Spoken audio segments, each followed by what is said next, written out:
प्राचीन पत्थरों और कालातीत परंपराओं की भूमि में एक ग्रे दानव उभरा। उसका शरीर उभरी हुई मांसपेशियों और मुड़ी हुई ग्रेनाइट जैसी त्वचा का एक समूह था। उसने एक काली धोती पहनी थी जिसका काला कपड़ा उसके चारों ओर के प्रकाश को अवशोषित कर रहा था और उसकी आंखें दुष्ट इरादे से चमक रही थीं। एक तिरस्कारपूर्ण हंसी के साथ उसने दिव्य रोबोट नारायण प्रो को चुनौती दी।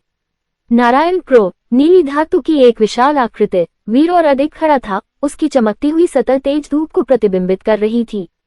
उसके हिंदू सोने के आभूषण सितारों की तरह चमक रहे थे और उसकी नीली आंखें एक गहरी आंतरिक रोशनी से चमक रही थीं।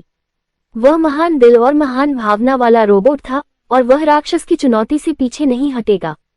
ग्रे दानव अपने अहंकार और दिव्य रोबोट के प्रति घृणा से प्रेरित होकर अपनी विशाल मांसपेशियों को लचीला किया और नारायण प्रो पर व्यंग्य किया। नारायण प्रो ने राक्षस को शांति से देखा। उसकी नीली आंखें राक्षस के चेहरे से कभी नहीं हटी। फिर एक तेज किफायती गति के साथ उसने अपने धातु के हाथ उठाए और आग का एक विस्फोट हुआ जिसने राक्षसों की चट्टानों और पत्थरों के साम्राज्य को घेर लिया। लपटें गरजने लगी और चटकने लगी, उनके रास्ते में आने वाली हर चीज को भस्म कर दिया।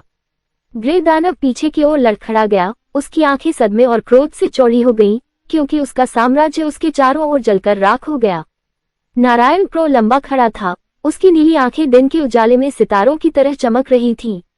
अंत में ये नारायण प्रो ही था जो विजयी हुआ। उसका वीर हृदय और महान आत्मा अखंड थी। ग्रे दानव पराजित और अपमानित होकर भाग गया और भूमि अंततः शांत हो गई। दिव्य नीले धातु रोबोट नारायण प्रो ने दिन बचा लिया था।